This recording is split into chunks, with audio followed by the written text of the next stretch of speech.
All right. So I'm recording this video. I'm going to talk about uh, cache management. And there are many strategies to manage a cache, which is a fast memory. Some of you might have learned how a cache works. So cache is a fast memory which has limited storage, space, and when the cache becomes full, you have to evict an existing item uh, from the cache to make room for the new item. So that is called eviction, how to evict a data item or a memory request from cache, how to select a victim that has to be removed to make space, right? That's the basic cache eviction strategy or a policy.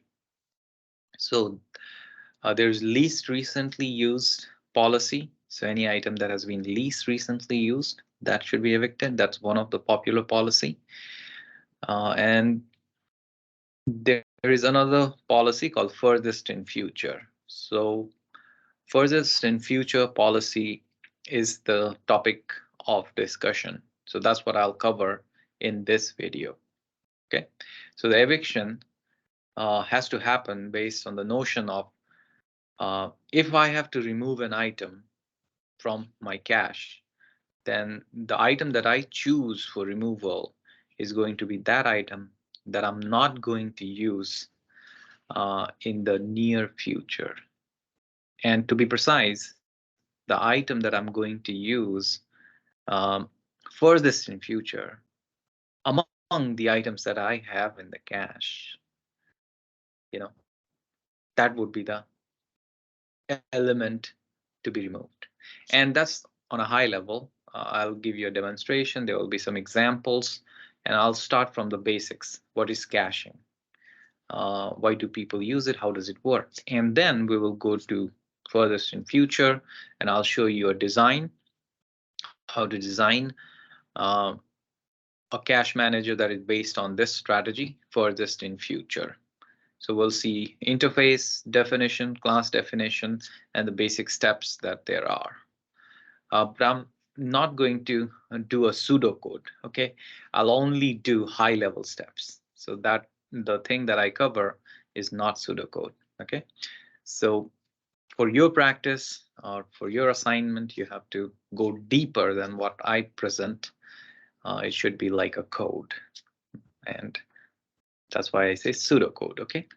So that's what you can do on your own. But I'll show you the high level steps behind a cache manager that is based on furthest in future. So without ado, let's delve in. Let's go deeper into this topic. So first I will, talk about caching and then go to the design. So caching is basically the concept of, storing something. And if we store something, we want to retrieve that item, right? So storing, removing uh, in a fast manner and using a fast memory. That's caching in a nutshell. So to understand caching, we have to look at the data flow. When a program is running and it is accessing variables and data, everything is in main memory, right? And for a program to work, the data has to be copied into a CPU. But main memory is very slow.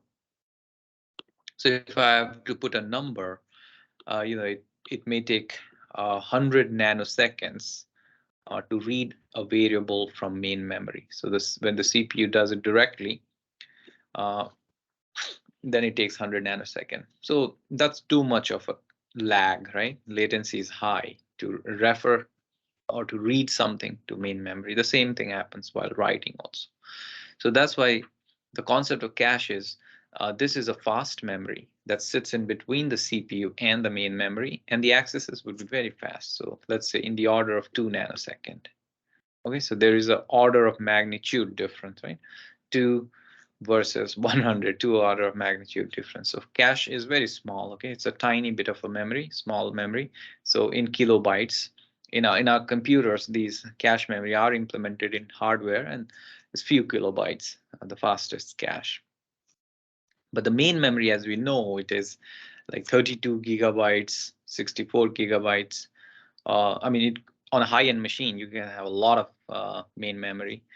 Even in small machines, it's, you will see 1 gigabyte, 2 gigabyte, few gigabytes of main memory. So the basic idea is, everything that the CPU has to execute has to be loaded into the registers of the CPU, and directly accessing memory is slow.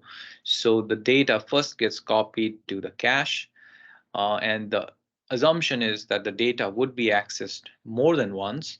So it makes sense to put it in a fast memory so that whenever CPU needs it, it can directly access from the cache. Okay, and it doesn't have to go to the main memory. So that's the idea. This is another picture. There's a lot of things written here, so just don't worry about. But this is main memory, and that's what stores the data. So if you have an array consists of 10 numbers, those 10 numbers are stored here, right? If you have a variable I, and I has a value, those things will initially be in the main memory. And as the program gets executed, things would get copied via these lines to the cache. So an item here, 5, would get copied. Let's say the 5 has to be executed on, has to be accessed by the CPU, right? So it first goes into the cache, and from the cache it goes to the CPU. So that's how things work.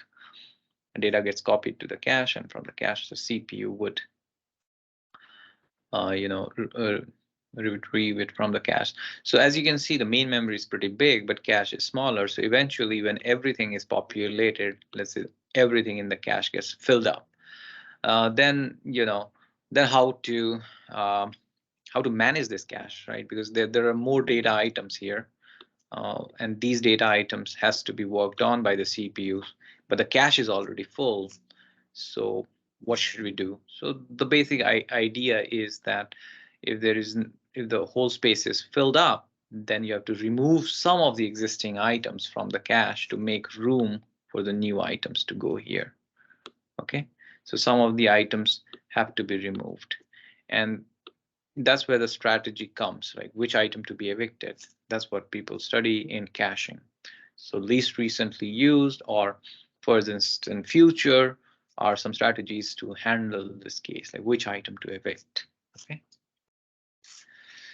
So let's look at a computer program to understand memory requests in more detail. So let's say you have a method called sum. It goes over the array and produces sum, right? So as you can see, when the CPU wants to do the summation, let's say CPU wants to do the summation, the original array is initially in the memory, right? So this is the large memory, and this memory contains array I. So let's say array I is 100 numbers. So those 100 numbers of the array are stored here, and they're referred to by ARR, and this is your memory M. Okay, so whenever now CPU has to do some number crunching, it will load the data into the cache. Okay, so this is C for cache. So CPU would basically first things would get copied to the cache, and then from the cache CPU would be accessing array 0, array 1, array 2, and the sum variable will be updated, right? So that's how the cache works.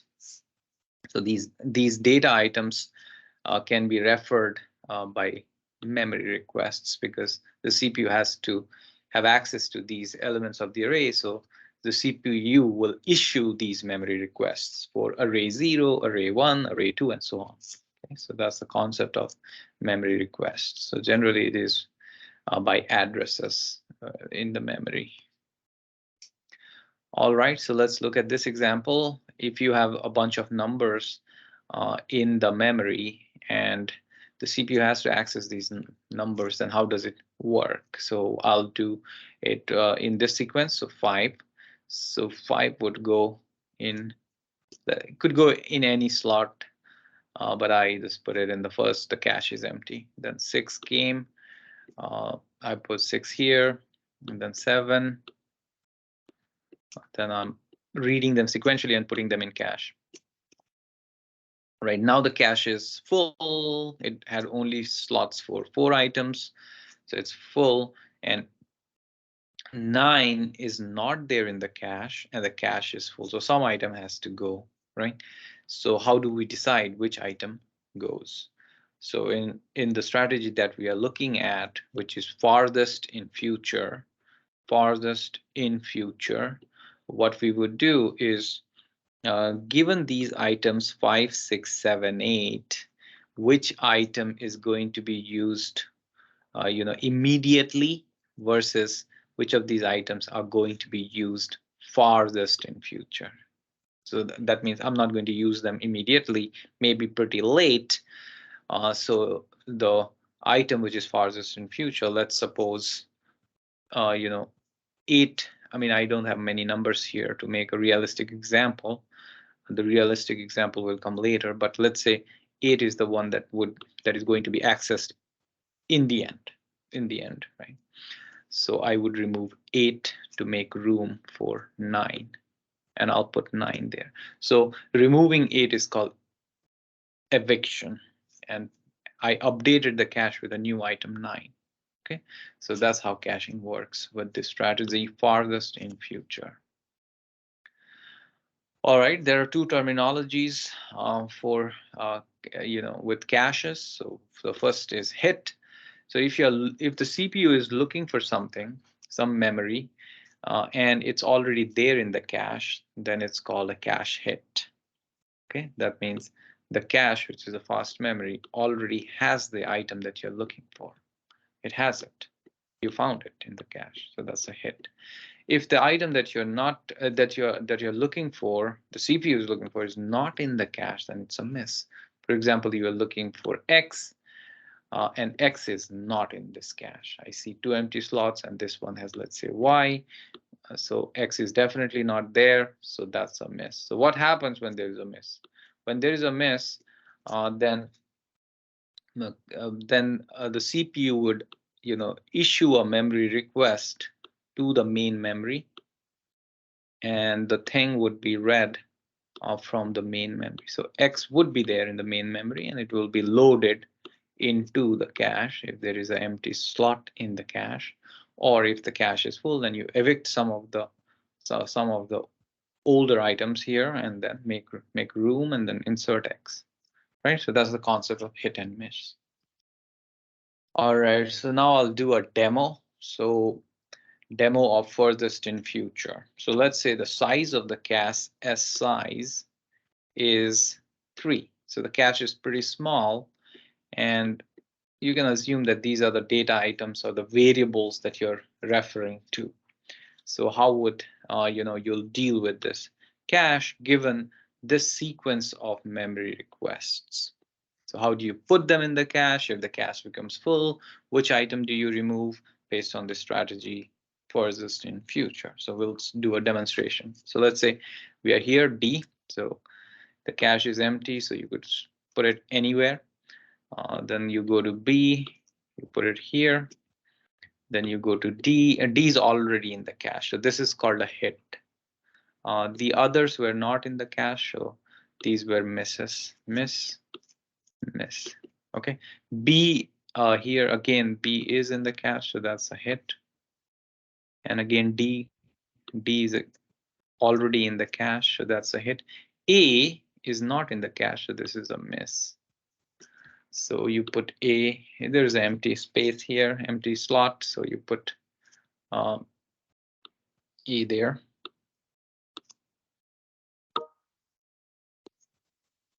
All right, so what's the next item? C.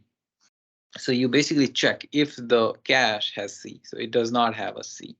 So this is our current element, and C is not there. So we'll have to update the cache and add C here, but since it's full, we have to find a victim, like which item has to be evicted or removed from the cache. So the furthest in future, let's apply that. So I have existing elements D, B, and A in the cache, which is going to be referred to next, furthest in future.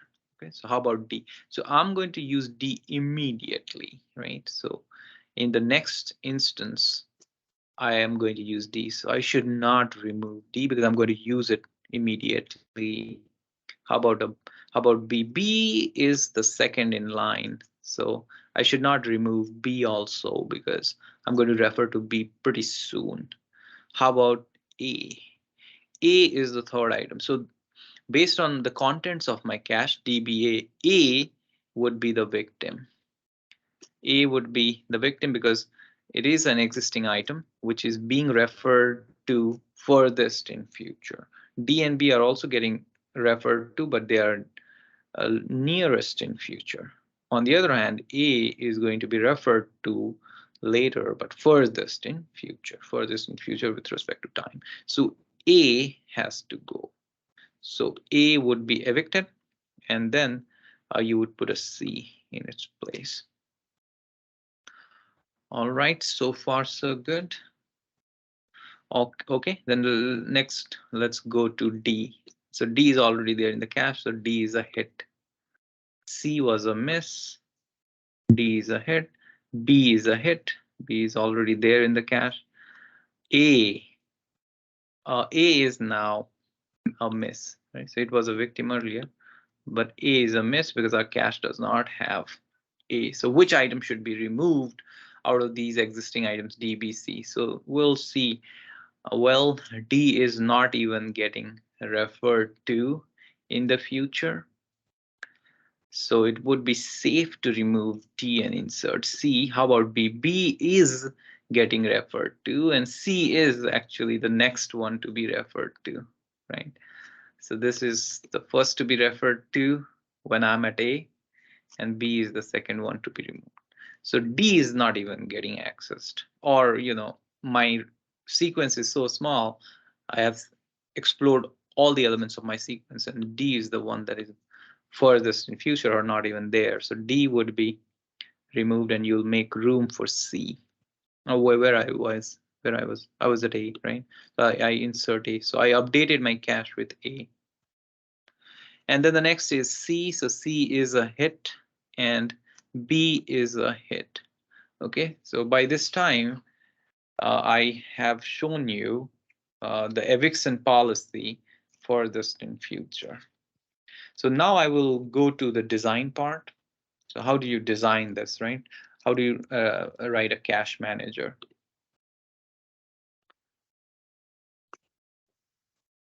All right, so this is, you'll see that this is also a question in a question for cache designs.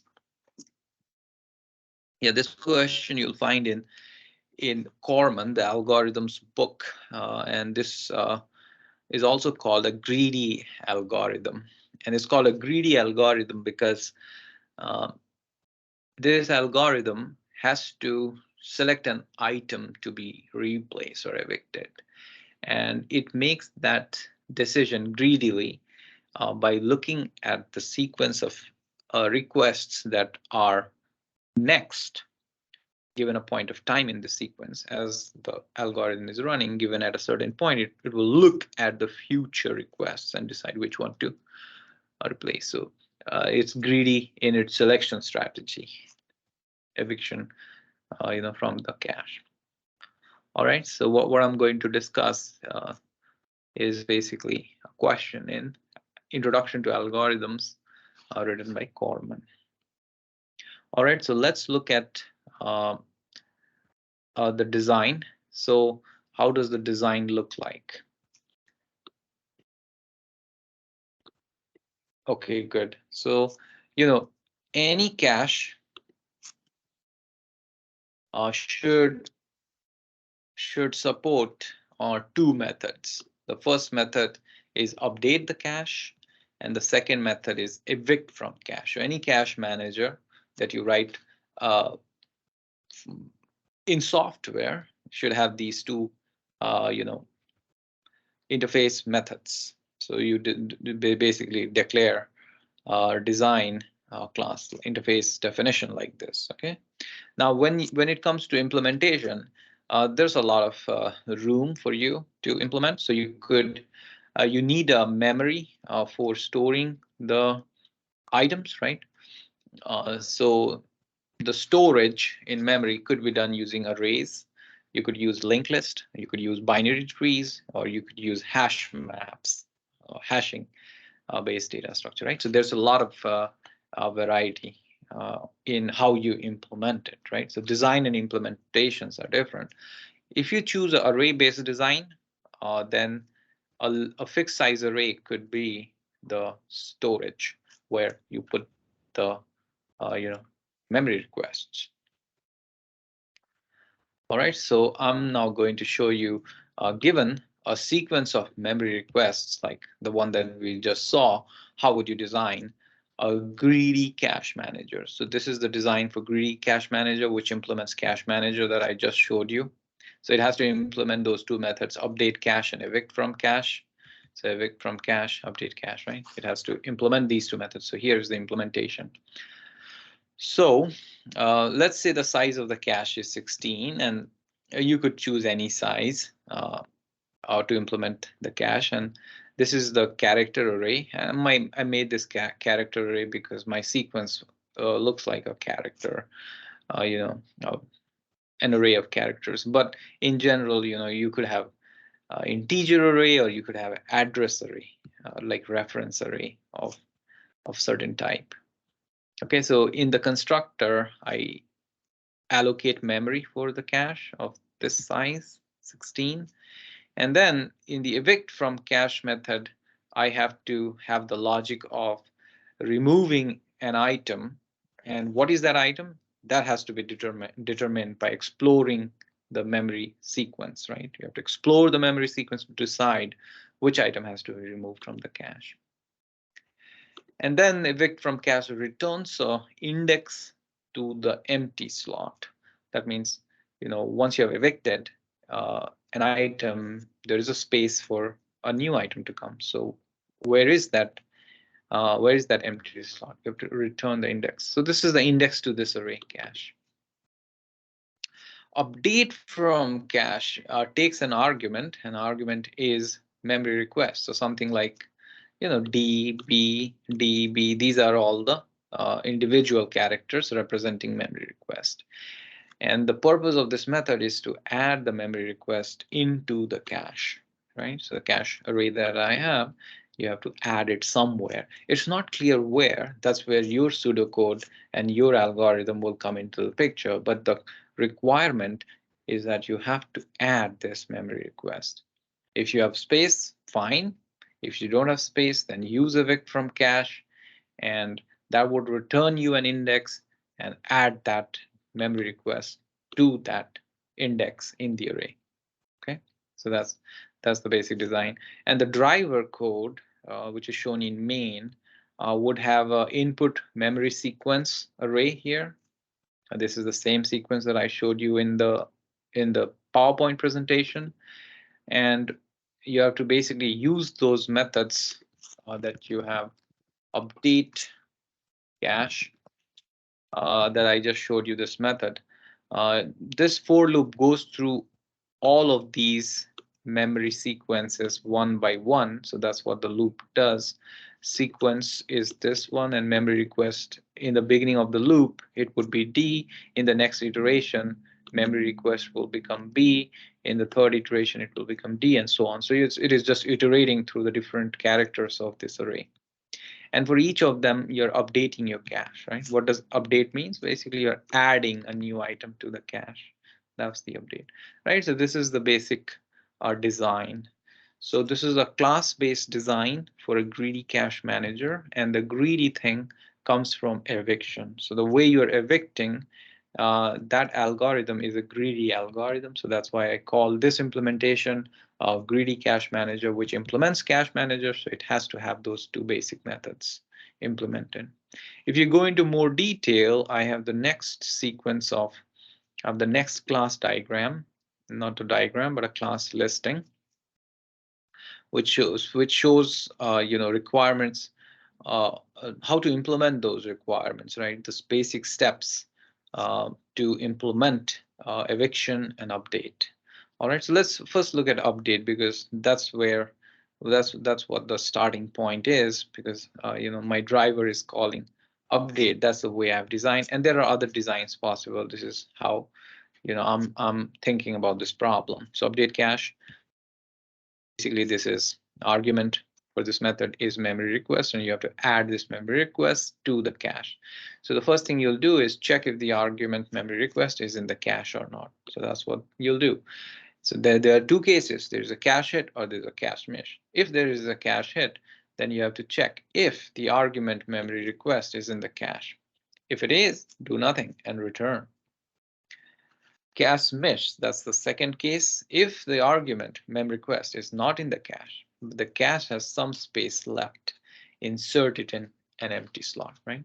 Because the cache has some empty slots. But on the other hand, if the cache is full, then you have to do eviction and evict from cache, right? So that's where you'll go to evict from cache, which is a greedy method.